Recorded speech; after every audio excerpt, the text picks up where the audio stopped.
On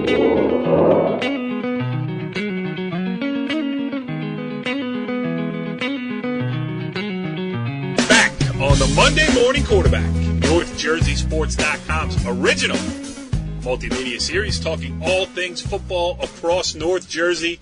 This is Season 5, Episode 5, and we are talking about a week that was all about taking care of business and moving on. Not too many highlight games on the schedule this past weekend, so it was really about get your PowerPoints and get on to week number 6.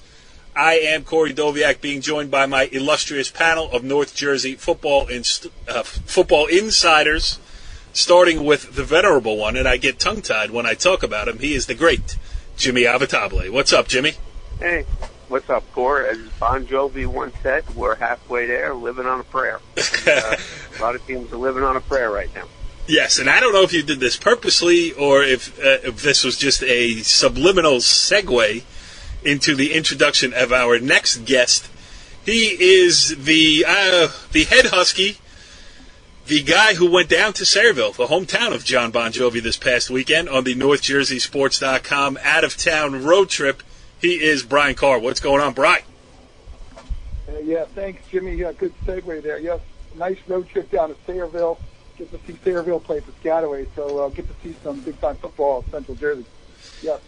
Yes. Yep, and we'll talk about. Well, you know what? We got a lot of stuff to talk about this week in terms of playoff positioning, some goings on in the NJIC, which their conference tournament. The picture there, the NJIC playoffs are starting to become pretty much crystal clear. Really, only one participant basically left to be determined in the Final Four there that will play for the NJIC championship. We will talk about that. We'll talk about some things going on in the non-public world. We will talk about the public schools around here with our guest this evening. That is Northern Valley Old Tappan head coach Brian Dunn will join us.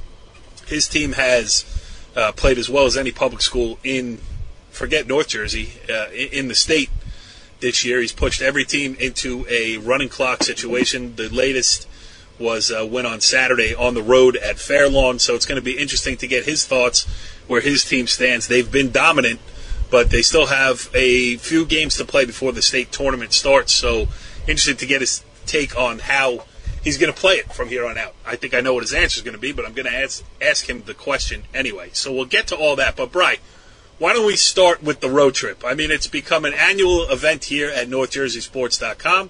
We talk about it all the time, once a season when it happens. And this year was what? Well, give us a brief history of the road trip tour and how you ended up in Sayreville on Friday night.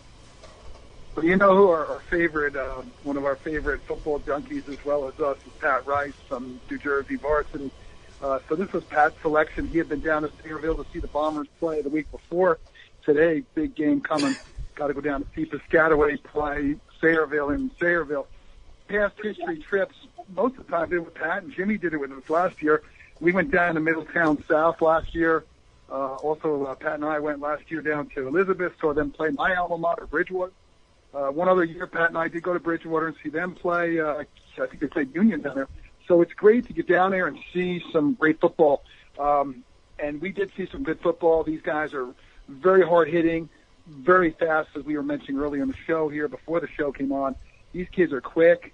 Sayreville is very gritty. They're not real big, but as we all know, too, Piscataway, big, always has some big players. When I went down to see them, I was kind of felt Piscataway. We saw them play up at Old Tappan in the scrimmage back in August. Kind of felt Piscataway was the team with the edge here going in 3-0. Sayreville coming in 3-1.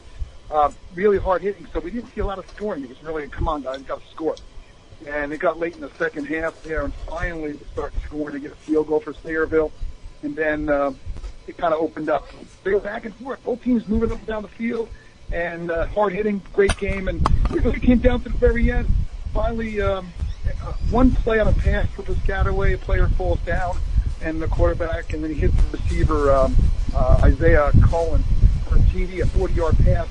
And it was like I was saying, whoever scores first, the touchdown's going to win, because it was a struggle back and forth. And then finally, and then it goes down, and then Sayreville comes down and ties it again, 6-6 late. The worst thing they can possibly do, Sayreville gets the ball back, throws an interception, gets picked off, return for about 20 yards. right after that, Piscataway goes and scores and ends up winning the game. So really, it was an exciting game, and you needed more scoring. We finally got it at the end. So great to go see a big program. And one of my closing comments, Piscataway looks like the team to beat. We're a Group 5 team. North 2, Group 5. They're probably a team to beat. Sayreville's in Group 4. North 2, 4. He should be better than their playoff run. Yeah, I'm reading your story and, catching up on the highlights and everything else. I mean, it was right down to the end, and it was the team that made less mistakes won, for sure. 12-6 final. And extra points missed, everything else. But you know what? You're playing a good team. You got to take them any way you can, and you can hear that very sentiment in the interview that you jumped in on with Piscataway head coach Dan Higgins after the game. Let's take a listen, a little outside North Jersey, outside our comfort zone. This is Dan Higgins, the Piscataway head coach, after Friday night's 12-6 win over Sayreville. Brian Carr here, North Jersey Sports in Sayreville. I'm at Sayreville High School, the Sayreville War Memorial High School. I'm here with Piscataway coach Dan Higgins after a exciting 12-6 victory that went all the way down to the last play. And keeping you guys off the scoreboard, you finally, break through that. That massive interception. Finally, get the score you need. What was this game like, and how did you guys stay in it to make that play? It's the Piscataway Sayreville annual showdown. I don't know how else to tell you. There's never been a game really that's been decided by 1 or 2 scores. It's always a tough game. I knew it was going to be a tough game.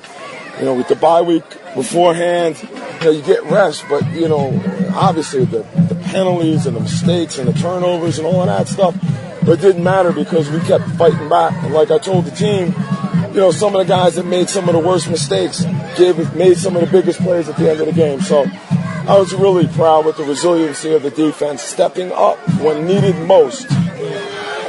Just the way the game's going, the fumble and the interception and the other interception, do you ever feel like you're just never going to put it together on offense? Or what's going through your head? No, it's that you feel like you're gonna get it together. At some point, it's gonna click. We're trying to figure out what they're doing, how they're blitzing, they're slanting. It was just like a chess match at the highest level. And I give Coach Began and Sayreville the most credit. They brought their A game. And, I'm just really proud to be a part of this game. Harris's play, what happened? Take me through that play, and obviously how massive is that? Which one? The interception that got you guys. Well, at the end, we're back there looking for the ball, and we got some pressure on the quarterback. So, when you're sitting back in that kind of a situation, that's when you're going to make some plays. And the one right before the touchdown. Oh, well, that was a big play. Yeah, that was, we just sagged on our coverage on that one, and we just made a really good play on that. He had a great game. All right, good stuff there, Dan Higgins, the head coach of the Piscataway Chiefs. Is that right? The Chiefs and the Bombers? That's what it was? That is correct. All right, where have you? We got to do some advanced scouting. We got to send some people out on location to try to figure out where you will be next year. We'll start like a little "Where's Waldo? Where's Brian?" and Pat Rice. We can make a little Pat Rice character and send them somewhere around the state next year. There is a potential for another road trip. There's a St. John Vianney Red Bank Catholic match coming up, I think, in 2 weeks. There's a potential another road trip. Road Trip, the sequel, coming soon to the Monday Morning Quarterback here on NorthJerseySports.com. All right, gentlemen, let's turn back into the parameters of the traditional NorthJerseySports.com coverage area as we welcome in our guest this evening on this edition of the Monday Morning Quarterback. He is Northern Valley Regional High School at Old Tappan head coach Brian Dunn. Coach, thanks for joining us here on the Monday Morning Quarterback. Yep, good to be on again. Always look forward to it. Yeah, I can hear the excitement in your voice as you get ready to very probably a Nick Saban-esque press conference coming our way. Did you mention to your team, which is now 5-0 and has separated itself as the best public school team in North Jersey, have you used the words rat poison at all in the locker room yet this week? No. We have choice words. That wasn't one of them. No. But It has been an impressive start to the season for your guys here, and I know you were expecting always at Old Tappan the expectations are high.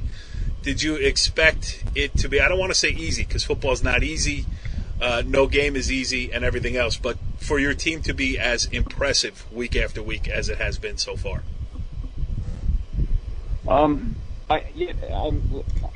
I mean, just honestly, where it comes when you watch from the outside, you look and you see it as being impressive. I mean, and I don't want it to sound like a coach, but when you're doing it, you're looking at stuff that you really have to improve upon all the time. And the scores have been impressive, but mostly, honestly, like we've got some bounces and some things went our way in certain games, and our defense has been playing real well. So it's we've been able to get on top of people and put them in tough situations. So the scores have been a little more pronounced than they should have been. But like I said, I mean, you don't anticipate anything, to be honest. You just anticipate trying to get better and improve. So we've gone off to a good start, and we've been playing fairly well. So, but like I said, we're just looking to get better.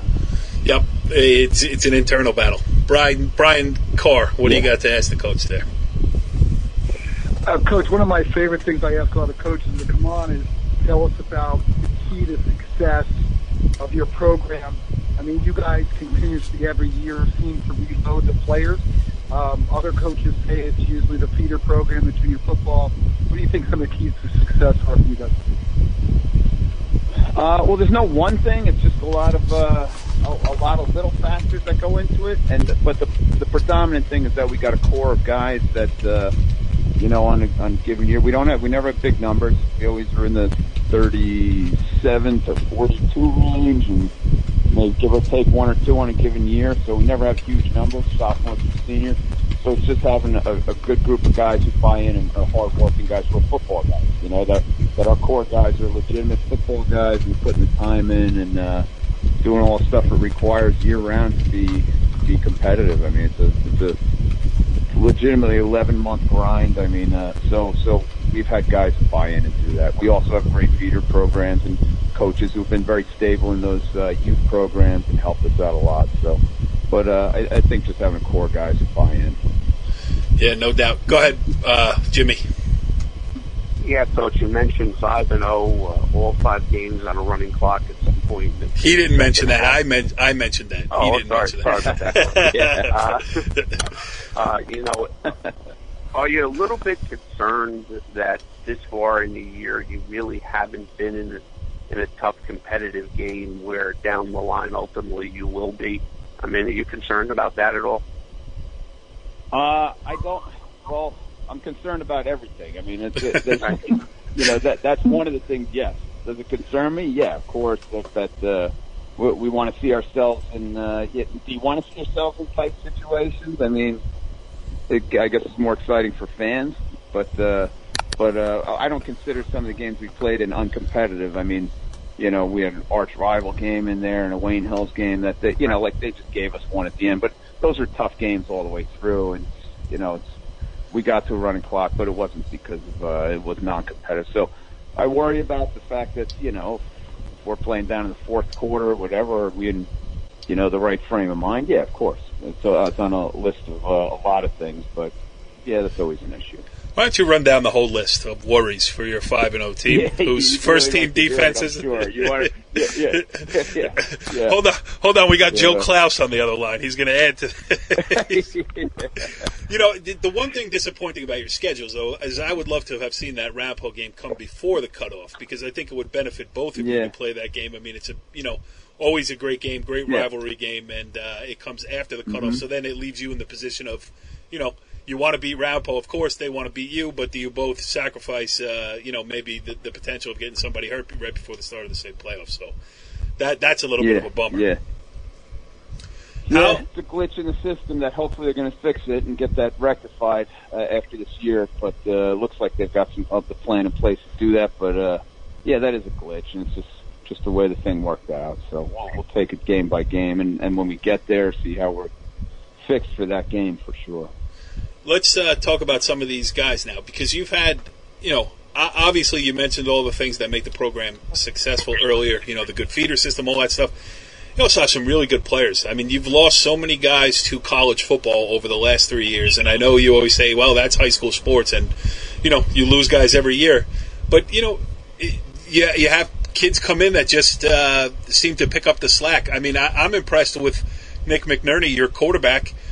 He comes in, and I didn't realize how fast the kid was, and not only foot speed, but, I mean, I also think in his decision-making, if he's going to pull the ball down and run, he's going to pull the ball down and run. It's not, should I throw it? He's not throwing up, bad balls into coverage and everything else. Seems like he's very decisive. You got a kid like Sal DiBenedetto who's making plays offensively, defensively.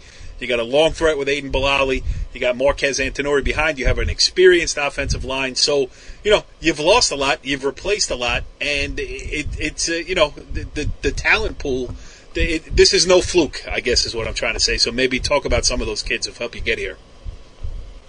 Yeah, well, I mean, you can't have a good record with and be where we're at without having great kids who are playing well. So I feel like we have kids who understand their roles and know what they're good at, and are able to accentuate that on the field, and that's like I said, a product of just over 4 years developing. And I think our coaches do a real good job of not just coaching the kids who are playing right now on the field, but also coaching up our kids who are our JV kids and our sophomores. They don't know that right now, but they're getting coached every day in practice and getting better. And we just got out of a meeting, and most of the talk is about, and it is every week, the guys who we're playing about our young kids, and are we getting these kids in position to be better football players week in and week out. So I think a lot of these kids are a product of improving over the years and playing with other older kids who are serious about getting younger kids better and helping the whole team improve. So all those guys that you mentioned are a good example of that. Jimmy, I think if I didn't know better, I would think that he just laid the success of his program directly at the feet of Brandon Gregory, the assistant freshman football coach.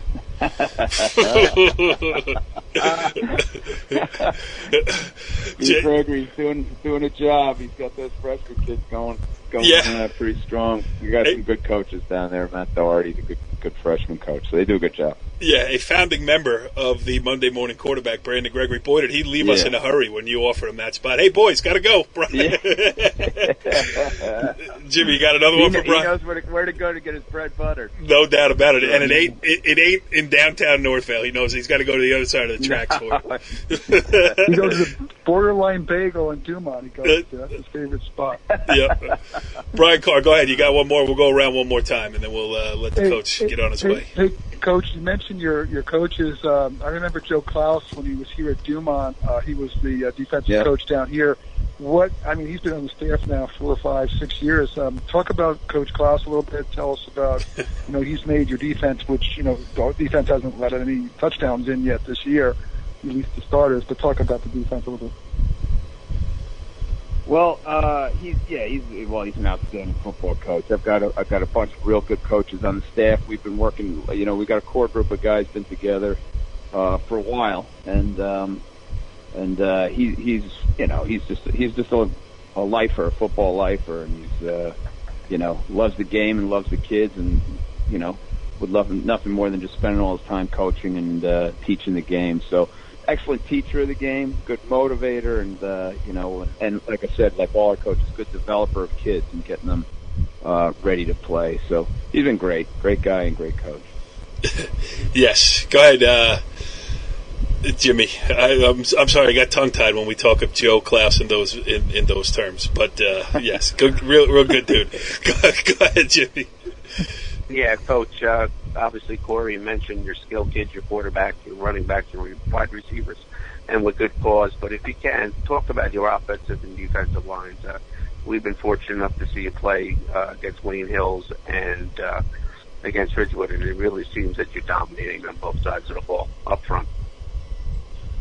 Yeah, that's yes. We have a couple of kids that were starters as sophomores and kind of earned their stripes through with Mike Mancuso, and Chris Eichler, a couple Northvale kids that done real well, and I've got like 6, 7 kids. We had so many injuries there last year. So many kids got to play, so our guys got a lot of experience. I got Liam Murphy and Jack Del Polito tore his ACL last year in the Sparta game in the semifinals, and finally got cleared in his back a couple weeks ago, and he's getting his legs back and was a good player for us last year and finally getting back on the field. Unfortunately, we got a couple kids hurt, though. I mean, Eichler hurt his ankle, just had surgery, and then, Dylan Policastro, real good players, had some injuries on and off. So I don't know if we'll get those guys. We'll try to get those guys back in a couple weeks. But yeah, we've had some injuries, but we've had some depth behind it. But we're kind of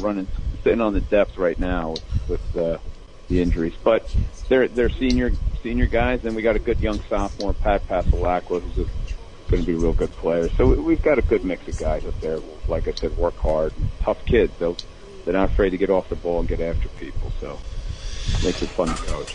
Yeah, well, Brian Dunn, the head coach of the Northern Valley Old Tappan Fighting Golden Knights over there. It's been a great start to the season. Plenty left to come here. Teaneck this week at Northern Highlands. Indian Hills at home before the cutoff. And then the Ramapo game, which will be hanging in the balance, but then on to the state playoffs. We will be following you the whole way because, as you know, Northern Valley Regional High School at Old Tappan is the closest home field to my house. So when I leave late for a game, I usually just go over there. And I know Brian Carr is a big fan of that, too. So thanks for coming on the show here tonight. I know we got you last minute this morning.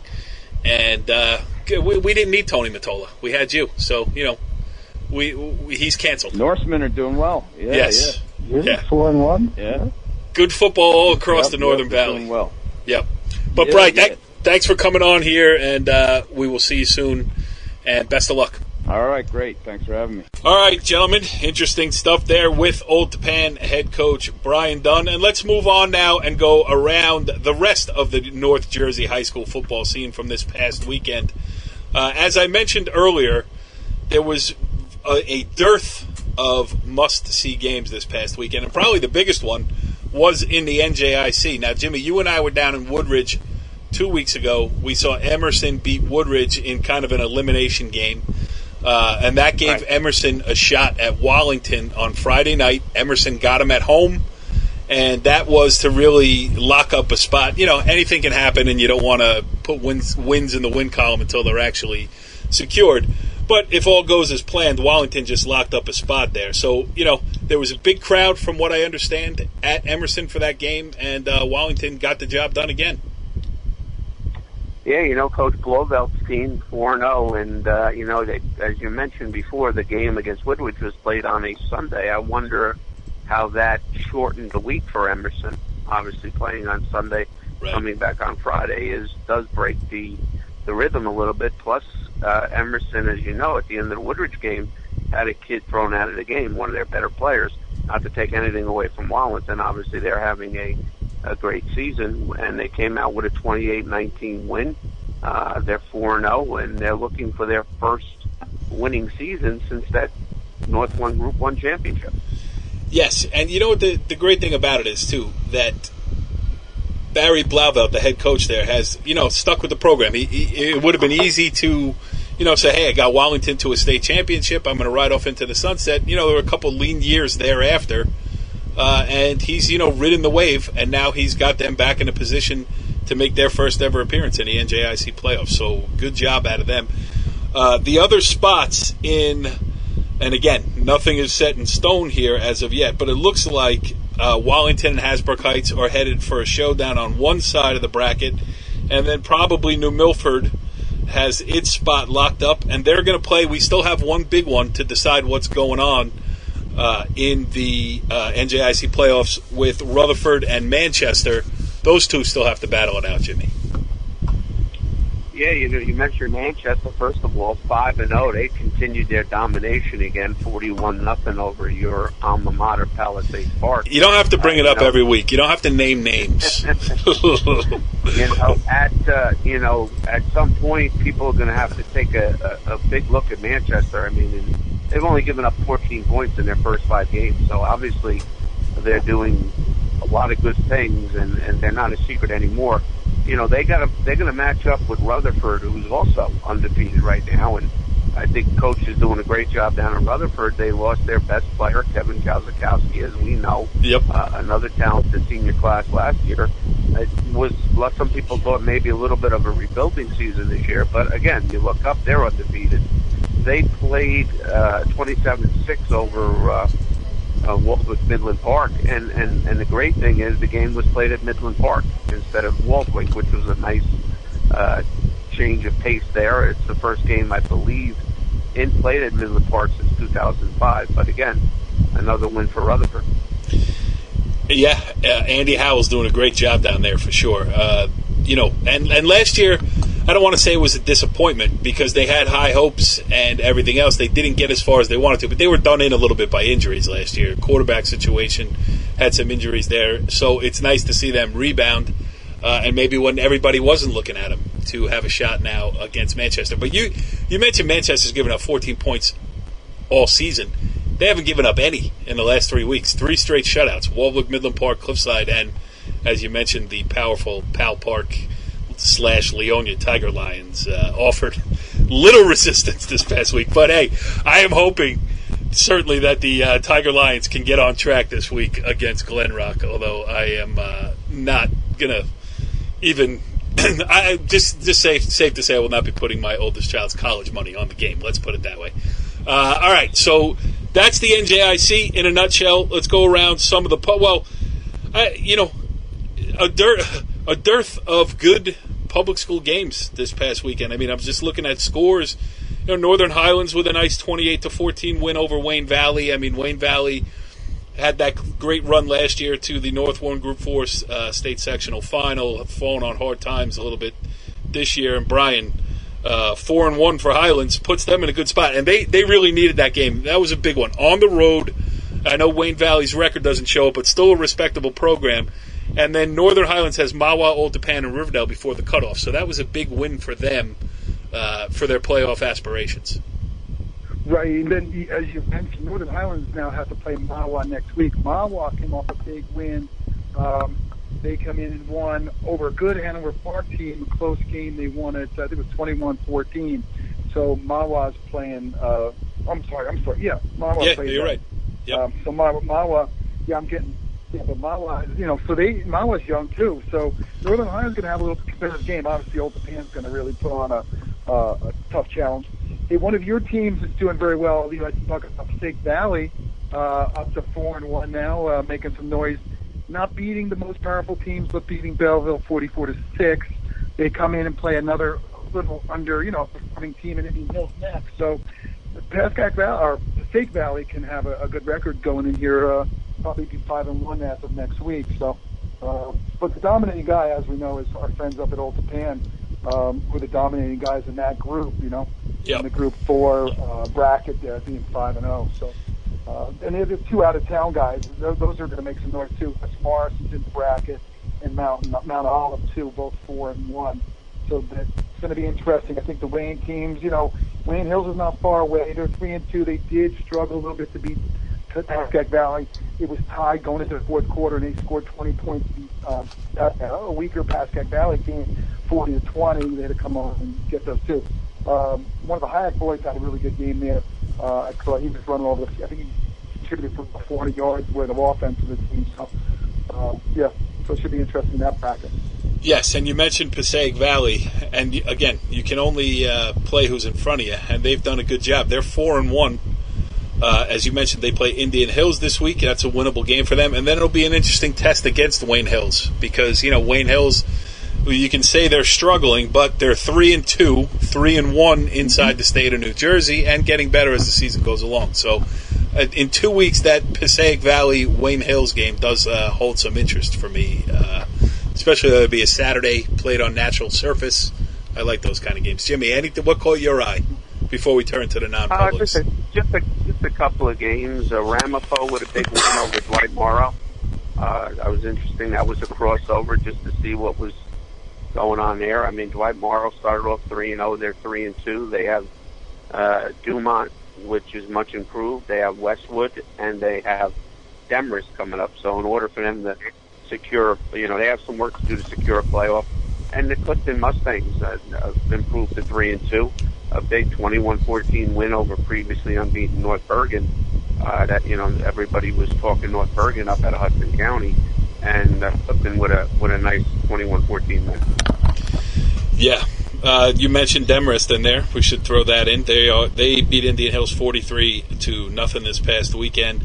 They're 4-1 with winnable games at Piscataway Valley. That's an interesting game on Friday night because Piscataway Valley rebuilding, but as they showed, they showed some grit to get their win against Nutley. They showed some improvement in hanging in there with Wayne Hills until late, and now they'll get Demarest this week, and Demarest has a real chance to make a push for a 7-1 record before the cutoff at PV, home against Englewood, and then at Paramus too. So Demarest has a chance. Bri, anything else? Did we miss any public school games? I mean, I feel like we're going through it quickly, but looking at the scores, Riverdale continues to be the juggernaut, in that group. Had a pretty big win. David Estevez, shining star again for them, leading the team. They had a big 31-7 win. Now they go down to the pit. I think they're in the pit. I'm not sure where they're playing, but they're playing Richfield Park next week, who just took a licking from Westwood. So Riverdale's cruising, getting ready to play Ramapo. I think that'll be a big one. They play them later in the season. Yes, so that could be a big one.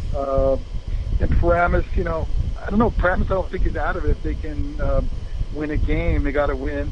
Our Tenafly Tigers in that group too. They got whooped up a little bit after a big win. They went down there and beat a weaker Marist team, and then they come on. They didn't do too well the following week. Their defense wasn't holding it up.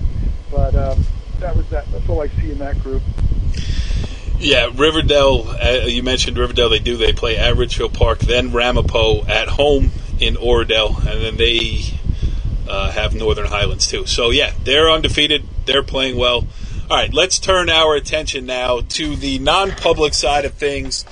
And, we were talking a little bit off the air here. It seems like, when this whole thing started, when the non-public started to separate themselves from the public schools, it seemed like every time they played, it was the biggest game ever. Back then there were more media outlets running around, blowing these things out of proportion and everything else. And now here we are, how many years later, and there's one of these games, two of these games, three of these games every week that used to be the game of the year. Now they're struggling to be, to distinguish themselves as game of the week. But if there was one this past weekend, St. Joseph Regional on a late touchdown pass from Nick Patty to Matt Alamo, they got the win 16-15 at home against Don Bosco. Jimmy, you were there, so why don't you give us a feel for the atmosphere in the game? It's funny what you mentioned about the atmosphere. It didn't have much of a big time atmosphere until in the second half. Obviously with all the talk about the Don Bosco St. Joe's recruiting allegations, you thought there'd be a lot more intensity early on from St. Joe's, and they were a little bit flat, to be honest with you. Bosco came out. I thought Bosco played the type of game that they needed to play to have a chance to win the game, and they were up. Their sophomore running back, Jalen Berger, outstanding for the screen, went about 75 yards on the screen, ran another touchdown. He had 2 touchdowns on the day. Bosco took a lead, actually punted into the end zone. St. Joe's had to go 80 yards with 2 minutes left, and there's the experience of Nick Patty leading them down the field, made a couple of big-time throws, and ultimately hit tight end Matt Alamo, the big tight end, and then scored with 27 seconds left to win the game 16-15. For Don Bosco, they are now 2-4. But, walking out of that game, you got the impression that there was still some life of Don Bosco, and with that wide open non-public Group 4 bracket, they still have an opportunity to get to MetLife Stadium. Yeah, everybody in it has a chance because, that's, there used to be, before the public schools separated themselves and decided that they were no longer going to play the non-publics, the non-publics would go weeks without seeing each other. Now, with the schedule being with the way it is, they all play each other every week. The Group 3s and the Group 4s in North Jersey. So really, it's almost like exhibition season here, this regular season, because they're all going to get into either the non-public Group 3 state playoffs or the non-public Group 4 state playoffs. They're going to go play each other again in a knockout situation, which is, really what everybody's after. So, the regular season, to me, feels like a little bit of the luster is off of these rivalries just because they happen so often, Brian. I agree with you wholeheartedly. Yeah. Go ahead, Jimmy. It's almost as if the average high school football fan has become numb to these games. And, we might start to see the whole parochial environment starting to slide back down that mountain. Well, I for one, would be happy to see it happen. Anyway, go ahead, Brian. At least, it seems to be, there's probably, they're overhyped and we're not seeing as much excitement. I think they're just playing too many big-time games, and they're having a hard time getting up for every game. But at least we're seeing with the Joe's game, I watched it online. I saw the fourth quarter, better part of it, and I saw them come down. At least they realized, shoot, if we lose this game, we're in trouble here. And Nick Patty was able to bring them down and beat them to a score. So it didn't look good. They go down and lose that. Now they're 2-3 then instead of 3-2. And yep. Bergen, Bosco would have been in better shape. The other one, at least, not to be too negative about games, with this big boys. But the other game Friday night that was exciting, I was kind of following the DePaul game remotely, and they went up 21-7 on St. Peter's. And St. Peter's, this seems to be their MO. They get a little bit behind, but then they're able to come back. And then St. Peter's went for the jugular by going for 2 on their touchdown late, and they got it. They barely got it, by the way. I saw that. They had to kind of push the quarterback in to get it. So you get some excitement. At least the games are, getting some excitement. Maybe that'll keep the fans back. So, yeah, it's tough. You look at the schedule. We'll talk about it. But these guys every week coming up now, they're all playing. Bosco's playing PC, BC, St. Peter's, and it's a lot of tough games every week. We got a big game coming this week. So you got Burton Catholic playing St. Peter's, so that should be the big game this week. Yep. And then the other one, you got Pope John coming up to play Joe. So you got 2, I think, pretty good games. Now the problem is you can't see both, so you got to go to one. Which one you're going to go? So that's another challenge for anybody. It's too bad they can't schedule games, stagger them, so everybody can go to both games. Or, yep. Like they used to do a few years ago. They did, but that's just an idea for another day. So. I'm not going to either one of them. Anyway, you did mention Group 3. This will determine the big week in the non-public Group 3. St. Joe's going to host Pope John this week, and with DePaul's loss there, but DePaul will probably get right back at it. They play at Del Barton, then they have St. Peter's Prep. Seton Hall Prep, and then Pope John. So you're going to get to see everybody play everybody before the state playoffs start. Jimmy, I hate to go back to you every week with the Paramus Catholic, but, Pope John is 5-0 now, and the latest one, a 43-7 rout over Paramus Catholic, which stands at 2-4. Got Don Bosco this week, St. Joe's, and Del Barton. What's the mood around on Paramus Road? Well, they're in a little bit of a slump. There's no doubt about it. They've lost 3 in a row at this point. And if you consider they could have lost the Seton Hall Prep overtime game. But, Pope John is a very, very talented team that most people in our area didn't realize how talented they were. Yep. They were, kind of laying in the weeds, waiting for their first big game of the year, which was Paramus Catholic. Paramus Catholic helped them a little bit by turning the ball over 2 or 3 times in the first half.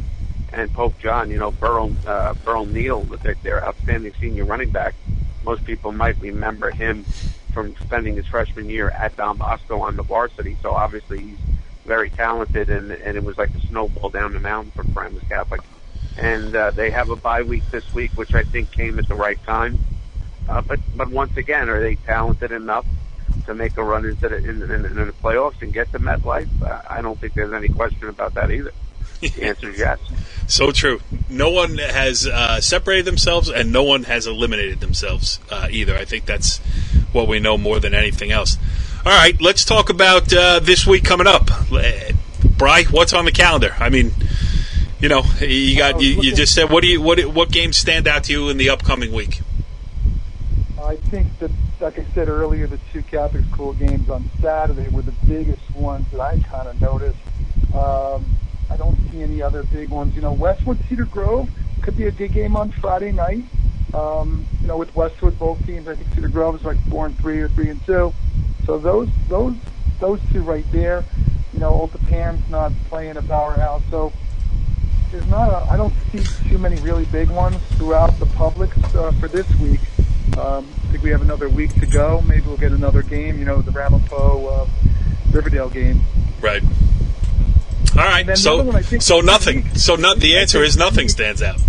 That's all right. You can say that too. 2 weeks from today, then, or 2 weeks from not this weekend, next weekend after, you got the Manchester game. I think is the big one. Manchester Rutherford game. Yeah. That'll be the big game, I think, in that following weekend. So, and then obviously we get into the NJIC. So right now, I think everybody's jostling for position to get their PowerPoints, and the NJIC should be a very entertaining time for us as that comes up quickly. Jimmy, how about you?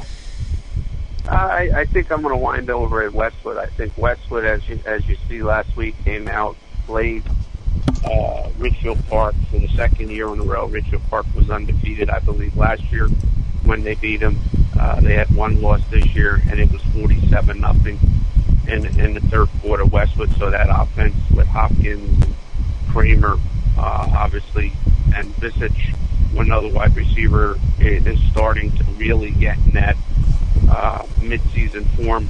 Cedar Grove lost their first two games of the year against Hanover Park and Hoboken, close games, and they've come back. They beat Verona, which is always the backyard brawl. They beat them pretty easily, and they've beaten two good teams the last 2 weeks, Glenridge and Waquay. So, they have an outstanding quarterback, Cedar Grove.